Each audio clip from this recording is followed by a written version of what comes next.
live. Hi, I'm Mike Elson, founder of voicelessons.com. And with me today, I have Dr. Matt Edwards. Matt, welcome to the show again. Thank you.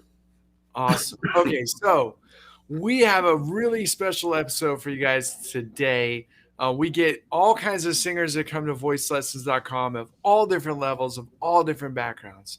And a lot of people, when they come in, they just have some basic questions about what a singing lesson is, how to sound like their favorite singer, how to make progress as a vocalist, just all kinds of questions. So we pulled them all together for you tonight to go over like just what to expect if you're just getting starting with working on your voice or singing.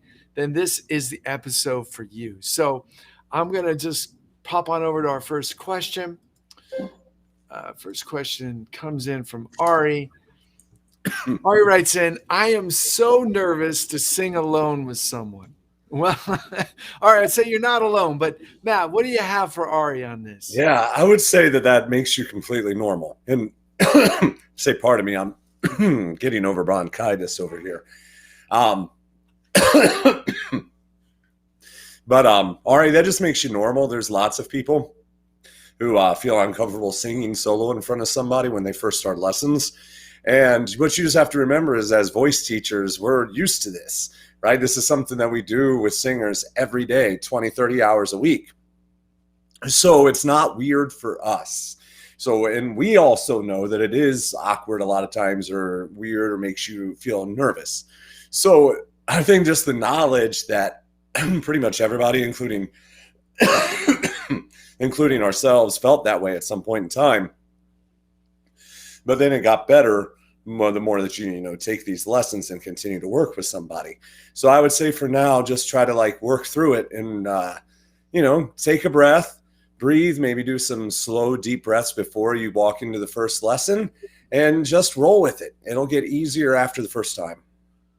Yeah, absolutely. I'll just add to that. I mean, if you think about it, the teacher, the coach you're going to likely also had singing lessons at some point, right?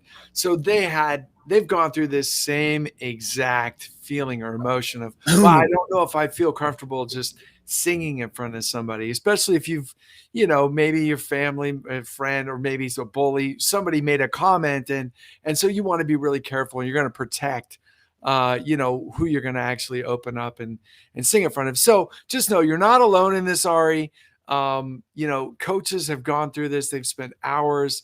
Most of them are spending 30, 40 hours a week just listening to singers and giving them feedback. So you're right at home. So don't worry about it. All right, let's jump into our next question. This one comes in from Steph. Steph writes in, what if I don't sound like myself? I know I'm not great, but what if I don't even sing that well? And so, okay, Steph, send us your tape. We want to hear you. But look, You're not alone in this. Everybody started somewhere. In fact, you may have had someone even say you sound like well, not you, but I mean, people have made comments. You sound like a dying pig or squealing, it can't be good. So look, everyone has gone through a period where their voice, might be questionable, right? So you're not alone. Yeah, and if you say you don't sound like yourself, it's hard to actually hear what you sound like. The only way to do that is get a recorder and a really good recording device so you can hear externally. Otherwise, you need to work with a coach to hear your real voice. So Matt, what do you think? Yeah, the same. And what I would say is, Steph, most people who come into singing lessons at first are often not, utilizing their full instrument. I also think that there's this really bad idea out there that there's some right way to sing or right sound to do. I know that people like to go to YouTube to try to learn to sing, but the problem with YouTube is a lot of times people are sharing tips that work for them, and they're basically showing you how to sing like them. And the thing is the world doesn't need another carbon copy of whoever that person is, no matter how good they are, right? We already have, we already had Mariah Carey. We don't need Mariah Carey 2.0. We don't need the exact same thing. And so while one person might get a certain sound from a certain kind of placement, you may not get anything from it. So what we're going to want to do is really try to work with you to discover what your voice is in a lesson. and you might actually be using it. Now, the thing is that you may go, but I don't like my own voice. And there's a reason for that. Okay. This is a model of the ear. And so this is the eardrum right here. And I say, let's enlarge that there. So this is the eardrum right here. And as you notice, the eardrum is surrounded by this little pink space, the pink with white. That is actually bone. That's the bone of your skull. Now, sound does come in from outside of your ear, and that's how you hear all the other singers that you listen to. But sound actually travels across your bones. Vibrations go across hard surfaces. And so you end up getting what's called bone conduction hearing, where the frequencies of your voice get picked up by the bone of your skull, and they start to vibrate in a way that the eardrum picks up those vibrations, and you end up hearing that as well. So you end up hearing your external and internal sound at the same time. Now, what a professional voice teacher can do for you is show you how to do that, teach you how to listen to what's on the inside and what's on the outside, and figure out how to kind of tune that inside sound that you don't like out, or teach you how to accept what that inside sound is and know what you're going to sound like on the other side. And this is where, especially if you're singing pop styles, getting on a microphone can be really helpful, because it's going to let you hear exactly what you sound like in a much clearer way than when you're singing without a mic and you're getting that mix of internal and external sound. But the whole point of voice lessons is to help you coordinate your motor system so your voice does do what you want it to do. Mm-hmm. And when you learn how to do that, you will be singing well. Awesome. Okay, Steph, really hope that helps you. It gives you a couple different thoughts to think about. But don't worry, everyone started somewhere, and the only thing you can do to make forward progress is just get in the process and start to work on your voice. Do the exercises, give it some time, and you will make progress.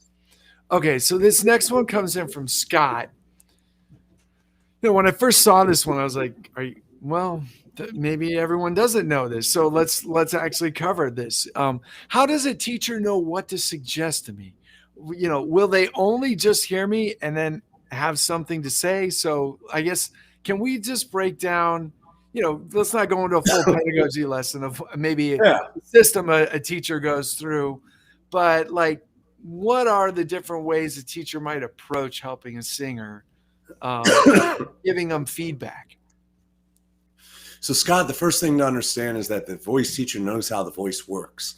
They understand how the body is structured, how the vocal folds function, and how everything above the vocal folds to the opening of the lips functions. So when they're hearing you and listening to you, in their mind, they're making a visual map of what your instrument is doing. They're taking note that, their neck is a little bit forward. That's probably pushing their larynx up, which is why that high note's difficult. It's stuff you wouldn't know unless you've studied voice anatomy and vocal function. And so once they hear that sound, sound, which we all know is a high laryngeal sound, and then they see your neck jutted out like that, there's a 90% chance the neck's the problem that's giving you that high laryngeal sound. Mm-hmm. And so they know exactly what to do because they understand the muscles that are involved in making that movement. They know how to stretch those muscles out, and then how to realign and rebalance your spine so that those muscles don't engage. And when that happens, we should see your larynx lower a little bit, and we should see your high notes improve. So that's the kind of thing that they know that you don't, unless you study this thoroughly. Now, you got to remember, most voice teachers have at least a bachelor's degree, so that's 4 years of training. Most have a master's degree, which is an additional 2 years of training. And there's quite a few out there that have doctorate degrees, like myself, where it's additional 4 years of college. So, in college, I spent over 10 years, about 11 years total, studying different, parts of teaching and music and bringing music to life.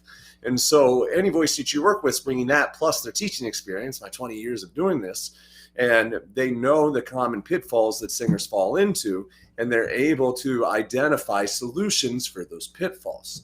And they're just going to listen to you. They're going to use their highly tuned ears to zone into what exactly is producing the roadblock for you, or the sound that you don't like, or what you need to do to produce the sound you do like and that you do want. And by making those adjustments with you along the way, you should start seeing improvements and be able to start reaching your goals. Awesome. So, in terms of what a teacher's actually going to suggest, there's not like, okay, every singer does this first, and then they do this second, and then they do this third. Yeah, it shouldn't be. No, it should be a tailor-made way for you. Now, there's certain things like, because I like my students all to understand how their voice works, there are certain exercises I do with everybody because they're just introductory exercises that show you the full range of movement of the different parts of your body. So I have a certain series of exercises I use to show them how their respiratory system works. And I have a certain set of exercises I use to show them how their tongue works. But I don't do that all the time. Like if I have a professional singer that comes into me and they just need help with a specific problem, I just fix that specific problem. If I have somebody that says, hey, I've never sung before and I really want to learn how to sing, well, I think it's really useful for them to understand their instrument. I mean, piano players understand their instrument, so do guitarists, so do drummers. So singers should understand theirs too. So in that instance, I take them through exploratory exercises, but everything else is targeted directly to each student's individual needs. Got it. Got it. So a coach is essentially then listening to each specific singer sing and then giving them outside feedback and suggestion, maybe a prescription. Maybe it's, hey, do this next exercise next. And then once you do that, do this exercise after that and see, ooh, that's when you get the magic moment. Yeah, absolutely. Okay. Awesome. Okay, so Scott, hopefully that breaks it down. It's hard to give you exactly what a coach would say to you because I haven't heard you sing. So, you can send us in your video, let us know. But, that's a little bit about how it works. You sing, coach listens to you, and sometimes we'll give you feedback while you're actually singing. And sometimes it's not even a song that you're singing. You're simply doing workouts, right? Drills, like singing certain vowels, certain consonants, kind of like going to the gym, doing a bench press or curls or biceps or whatever you want to call it, right? There's different muscles to move that work in different parts of your voice. And that's what a coach ultimately is listening for. And then giving you those workout routines to just give your body more time to practice and gain the right muscles with the right tensions in the right place. So ultimately, you get a full voice, a balanced voice from bottom to top. So you basically have a functional voice that you can then be free to interpret and stylize your music just the way you want to. Okay. So hopefully that breaks it down for you. Let's jump into the next question. Reagan, thanks for writing in. What if I don't like the teacher? We erased the teacher's name. What if I don't like the teacher, or what if the teacher doesn't like me? Okay, those are great questions because sometimes it's okay to go, you know what? It's not working out. It's not you, it's me. Or no, it's you, it's not me. Whichever one it is, you really want to make sure that you believe in what your teacher's asking you to do. Because if you're just showing up to your lessons to collect a piece of paper, maybe, to get ready for your jury, and you actually leave your lesson with your voice hurting, or you leave your lesson going, wow, that was a waste. The teacher didn't do anything for me. Well, you might want to check what are your goals, right? You might have a complete misalignment between the person you're expecting to help you and the actual destination you're trying to get to. So definitely I would say check yourself on that. But if you don't like the teacher, you're in control. Okay. I like to tell people you're free to move on.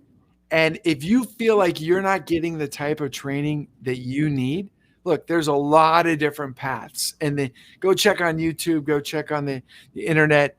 We're giving you a lot of what we call functional voice training, which is what we think will work for the majority. I'd say, I don't say 100%, but a large percentage of people that if you focus on function, you will make progress in the direction you want to go. However, this is not the only way to train your voice.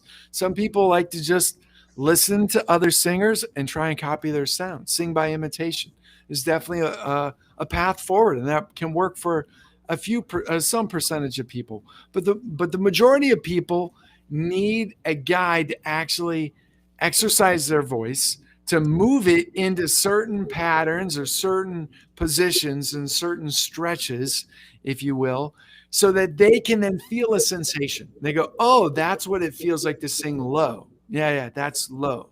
And then sing this other way. Ah, And that's your falsetto. That's what it's like to sing high, right? So a lot of people need a coach to do that and walk them through that. But look, if you're not happy with your teacher, Matt, what do you have to say to Ray?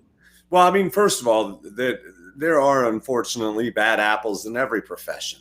And so, it is possible that somewhere along the way you will run into an abusive teacher. I have. And you need to know that you have a right to not be abused. And so, if the teacher is saying really mean things to you and it seems like, well, first of all, there's not really a pedagogically sound reason to say mean things to anybody for any reason. No, it's not So helpful. you see, that's my old PTSD kicking in from all my abusive teachers. But honestly, if I ever ran into that again today, I'd be like, I'm done. I'm out. And I just would quit showing up. So I think that, there's no pedagogically sound reason for a teacher to be mean to you. There's no pedagogically sound reason for a teacher to tell you that you suck or you're bad or you're terrible or you're not doing the work or you're not trying hard enough, because none of those things actually produce results. We have research to back that up. We understand the psychology of singers. Right. We also understand that 99% of the time, when you think that, if I'm talking from a teacher point of view, when you look at the student and go, well, they're not trying hard enough, that's just not true. The student is trying as hard as they're able to. You have to find out as the teacher what's standing in their way. Is it they don't like that sound? Is it that wasn't their goal? Is it they're embarrassed? Is it that they've got deep depression right now and they just can't practice because it's just everything's bad for them? There's something in the way. The student's not paying to show up to voice lessons because they're not committed to it. Right? So you shouldn't endure anything like that. And what I would say is, if you ever start getting in a situation where you're just like, this just doesn't feel right, trust your instinct. And, just let the teacher nicely know. You can send them an email and say, thank you for the time that you've spent with me. If you've learned some things, lay that out. Say, I've really learned X, Y, and Z from you. But, I have decided I need to move on and, try something else or whatever the situation is. And just keep it short and sweet. And if the teacher gets all dramatic about you leaving, it's further confirmation that you did the right thing. Yeah.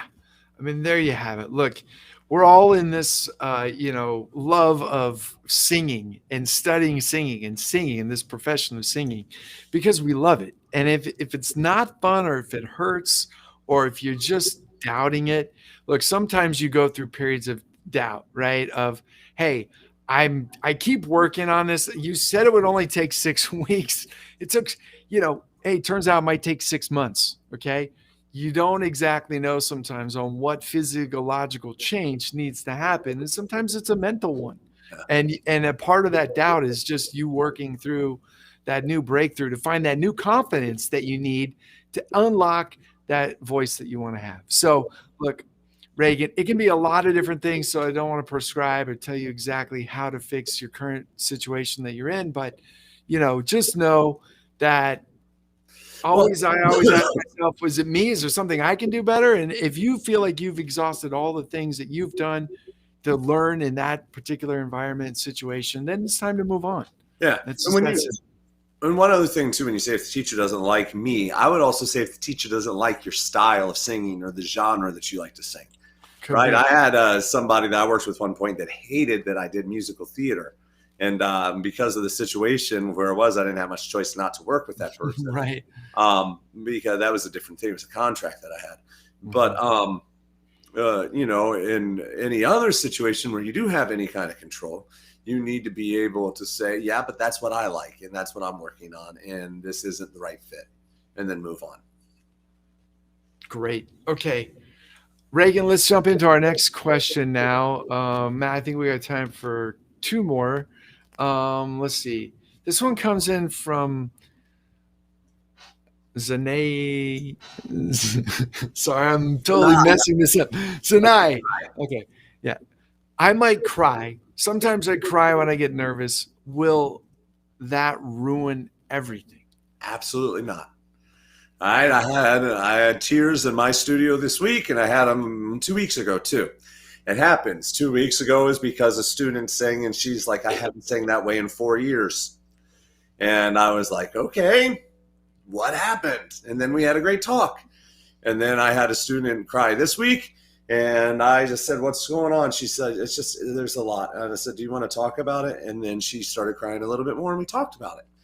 And she was just having a bad week. right? We all have a bad week. And it was just hard for this student to move from COVID world where, some of the things that this person was doing were in different settings than what they are now, and being fully 100% in person. Everything is just a lot more stressful for everybody. It was like we got shot out of a cannon, from being able to be in class in pajamas to being in class and walking across campus. And so, emotions hit. I've had students before sing a song and start crying as they get into the song, and it's because they're trying to sing a song about a breakup that just happened 2 weeks ago. That's not going to work very well. No, It's just not. that wound is still fresh. Yeah, it's not going to happen. You can sing it in your bedroom and cry, and I get that, and that's a good release for you. But and I'll deal with it in voice lessons and help you through it, but it's going to happen. And so, that's fine. So I wouldn't worry, Zanai, about if it happens. Again, a caring, supportive, knowledgeable teacher should be able to look at that and go, oh, you're having a strong emotional response to blank. So how can I help? What's that about? Right? And sometimes we discovered all kinds of things. I've had students before is that, they start singing, and the most, one of the more severe reactions I had is once a student found their full chest voice, they broke down into tears. And every time we tried to engage their chest voice, they just broke down in uncontrollable crying. And I just sat there with them until we could get them into their place. And eventually they said, when I was 12, I was diagnosed with cancer. And the feeling I get from chest voice is the same feeling I got in my throat when I was diagnosed with cancer. How could you even see that coming as a teacher, right? So we as teachers who have seen those experiences and have heard about them from others and whatnot, we know that there's a lot that's connected to the singing voice. And it doesn't mean you're crazy. You're not crazy. You're just going through something that's highly emotional. And that doesn't ruin everything. It just means that we need to sit down together and figure out how to help you with that. And then, like I said earlier, it may just be saying, hey, let's just not work on this song right now. Maybe we don't work on any songs, and we just vocalize and just get you really comfortable with all the sounds that you can make and make it about, a release along the way. And then your teacher might, along the way, say, have you ever talked to a therapist about this? I have a student who's got some severe tension in their neck, and nothing we do seems to let go of it. And on one day, the student said, I've got really severe anxiety and I've got some depression, so I don't talk about it much. But do you think that has anything to do with that? I said, 100% probably has something to do with it. And I said, do you find your throat tightening up when you're anxious? They said, yep. And I was like, well, that's probably the problem. And so they said, well, should I talk to someone? Yep. We're going to get you in to talk to somebody, and we're also going to get you to go find a massage therapist who specializes in laryngeal massage, because those are real problems, and you're not in control of them. You didn't do anything wrong. It's just your body reacting. Mm-hmm. So, yes, and I think, again, you should expect grace and care and support from the person that you work with.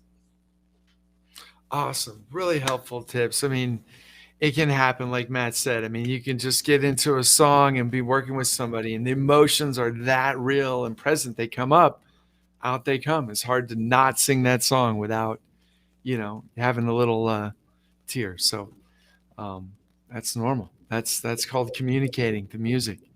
All right. So Kaylee writes in, what do I need to bring to the lesson, and what should I wear? Good question. Sandals? Are we going to the beach afterwards? I mean, where's the lesson? Well, I mean, I think it depends on what genre you're doing and what kind of, stuff you're doing. In the classical world, dress nice, wearing good shoes, dress nice and show up that way. Some teachers actually have dress codes in their contracts, but the classical world has different standards than other worlds. Sure. If you are a pop rocks commercial style singer, jazz, gospel, R&B, country singer, wear what you would wear to a rehearsal with your band. I'm assuming it's, not the holiest clothes that you have. Maybe it is.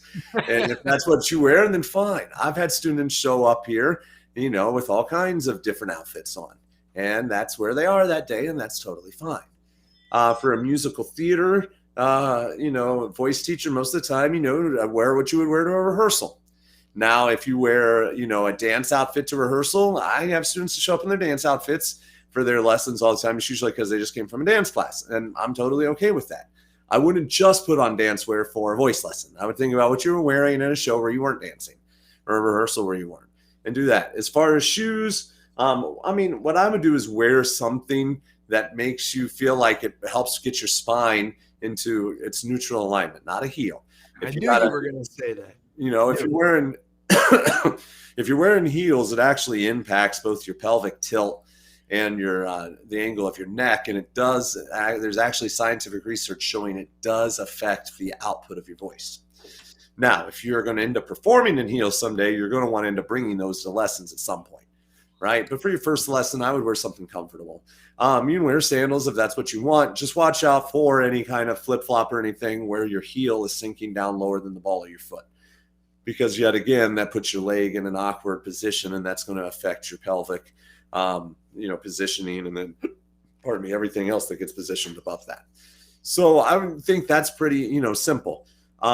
Know that you're going to be moving around, right? So some voice teachers might have you lay on the ground to try to let go of any weird postural things that you're doing. So you want to be wearing clothes that you can comfortably get up and down off of the ground. It's pretty common that a teacher would ask you to bend forward, and what they're going to be doing is trying to get you to drop your head forward to release some of the muscles in your neck. And when you are bent forward and you inhale, you'll feel back expansion like you probably haven't felt before. And then they will probably take you from that position and start trying to get you to just realign your vertebrae to reset your upper body. That's a very common thing to do. But again, you want to make sure that you're wearing a shirt that feels comfortable to be bent over. And, if you're wearing a shirt that is too short on you, if you bend over and that makes you feel uncomfortable, I wouldn't do that, and so make your own decision of what works for you. And then what you should bring, definitely bring a water bottle. I love my insulated thermos that, you pick up these in almost any retailer. This is a 24-ounce bottle. It keeps my water ice cold, and it keeps me from wasting bottles or plastic or anything like that. Love this thing. I think they're perfect to take to a lesson with you. If you're in a hurry or you forget, just grab some sort of a bottle of water. Make sure that you bring a pencil, journal, or something to write down any notes from your lesson and what you're supposed to work on. Bring sheet music for anything that you want to work on, ideally 2 copies of it. 1 copy for the teacher to have in front of them to play off of, and then 1 copy for you to have so you can make notes in it with the pencil that you're bringing. Yeah, that's the worst when you go to a lesson, either one you're taking, you only have 1 copy of the music or one you're giving, right? And so next thing you know, the student's hovering over you. Now they're bent over. You're sight reading the music for your student, and nobody's getting a really good workout there. So 2 copies of the music if you can. It helps a lot. And then finally, the last thing is something to record with. And so nowadays we all have our smartphones, and that's enough. Some teachers are fine with you video recording as well. You just have to ask. If you find the video helpful, that's great. Just make sure you got enough room on your phone, and you might need to bring your own stand or something like that. But a lot of times what you're going to end up doing is repeating. So your teacher will take you through a series of exercises at the beginning of the lesson that are exercises they've determined are best for you to coordinate something in your instrument. So for instance, I had a client today who's got a bit of a lisp that they're aware of, and we were talking about how that in some songs makes it hard to understand a few of the words. And so I decided ahead of time that today I was going to walk in and introduce this person to the McCloskey tongue articulation exercises, which is a setup by this teacher's last name is McCloskey. And it goes through moving the tongue in very specific ways to retrain the brain of how to articulate consonants. And sure enough, as we started going through them, the lisp started changing and going away. And we went into a song, and at the end of the lesson, the client said, I just realized the lisp wasn't showing up in that last run in several of the spots. And I was like, you're right, it did it. And they're like, that's pretty awesome. And I was like, yeah, it is. And the great thing is she's got it on a recording, so she can go back and listen to it.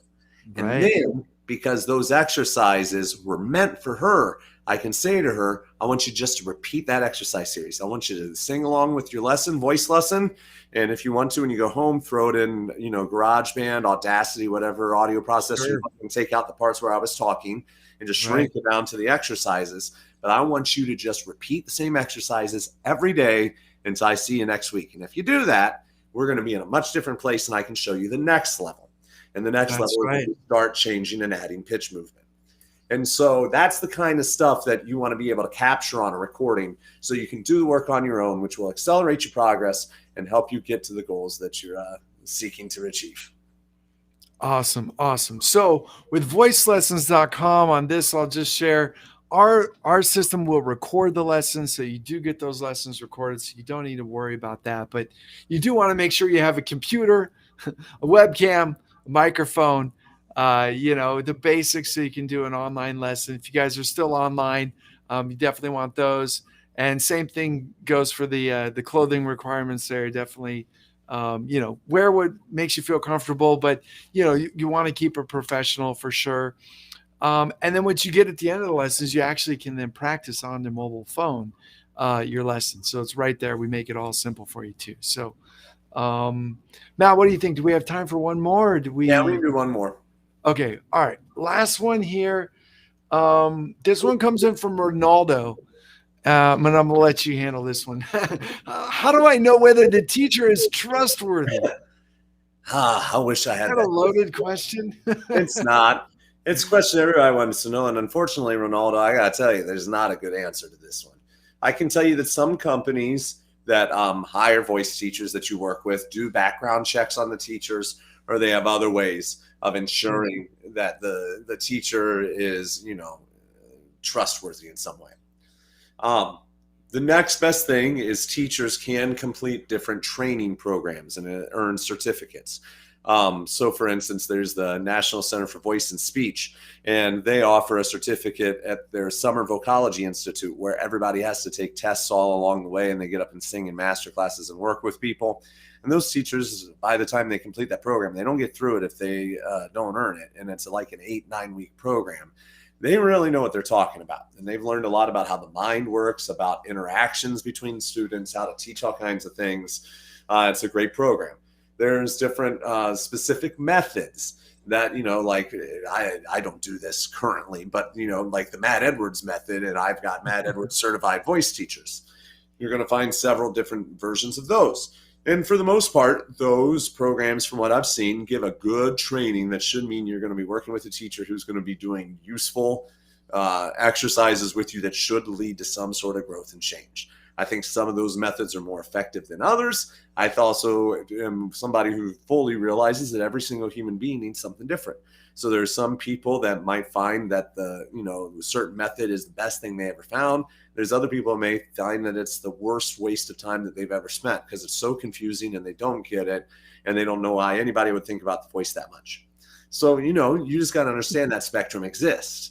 You got to listen and think about the lens through anybody you talk to and you ask for recommendations. You have to think about the lens through which they see the world and evaluate their feedback from that point of view, right? I am somebody who's really drawn towards teachers who really kind of tell you what they're doing and why they're doing it.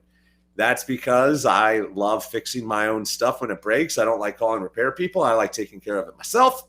And I also, when I sing, I found the greatest breakthroughs, things that I struggled years for, I conquered in weeks once I realized how the voice works. So that's my point of view, that when you know how the voice works, you're going to sing a lot better because of my own personal experiences and my own personal preferences. I don't like some of the methods that are all about movement and making sound and not telling the student why they're doing any of the exercises and assuming they will just figure it out. For me, that doesn't work at all. However, I do know people that it does work for, which is why I'm one of the very open-minded teachers who goes, I don't like that, but I can see how somebody might. And so, if you're talking to your friend and your friend's using energy healing crystals and doing yoga, every day and meditating for 2 hours and you don't do any of that because it doesn't do anything for you. And then they tell you they found this really amazing meditative healing voice teacher that's probably not for you. No matter how good your friend is as a singer, it's probably going to do nothing for you if you find all of that stuff just confusing and it doesn't connect. And there's nothing wrong with your friend, that teacher, or you. You're different human beings with different life experiences that have brought you to the place that you are today. And therefore, you have different needs in a voice lesson. So, do that. The best thing, though, Ronaldo, is to do that asking around. Is, if you're trying to find somebody in a local area, you want to start asking around and saying, well, who do you know? What, kind of voice lesson experience did you get with that person? How was this? If you decide you want to do lessons online, we've got a great teacher matching program over here that Mike started at voicelessons.com. And he's got a live person you can talk to who knows all these teachers and can help you navigate the process of finding the right fit for you. So that, you can do a service like that which really is going to increase your possibilities of finding somebody trustworthy. Then whenever you do end up with that teacher, try to look at their website. Now, I'll tell you, there's a couple of teachers I know who are incredible. Their website, you would pass over in a heartbeat, right? The reason why, I also know some who are amazing who do not have websites. And the reason they don't is they don't need it. They don't need to prove anything, because literally they don't do any marketing. They're amazing. They don't need to identify anything about themselves. You find them or you don't, right? And they're so busy, they just can't take on new clients, so they're not pressed for it. You're going to find other people who have a lot of turnover, which is what's more common, and they've got a great website. And on that website, you should be able to see some, student testimonials or student performances, things that they've done with their students recently, student accomplishments. You're going to learn about them. You should be able to learn about their teaching philosophy and read about their thoughts behind teaching. You should, have a chance of maybe finding some blog articles that they've written or social media posts that they've made, so you can get an idea of feeling what their personality is like. And through those interactions, you can start to determine what your preference is, right? I mean, this is my personality that you get to see every night on this show. If you see me on here and you like me, I like what he says, but that's a lot of energy for me, and he talks a little fast. That's fine. I get that. But I think I have several friends who'd be really good for you, and so I could recommend their websites to you, or you might stumble upon their website along the way. And so that's personal preference, and you're allowed to have that personal preference. In fact, you're going to do better in lessons if you honor your personal preferences and get with the person who is most appealing to you. So do the research, ask around, and if all else fails, reach out to us and let us help you with our teacher matching service, where we can get you connected with somebody who's ideal for you.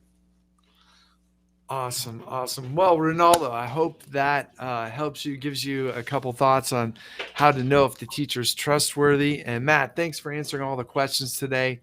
I'm going to check the chat here. Kelly, thanks for tuning in. And, hi, Kelly. Thanks for tuning in. Welcome. Glad you guys tuned in today. So we're going to wrap it up for now. Matt, I hope you feel better. I know your voice is a little tired. Thank you. I just got antibiotics today, so I'm hoping it'll kick in. That's good. All right, everyone. Well, have a great week, and we'll see you next week. Take care. Good night.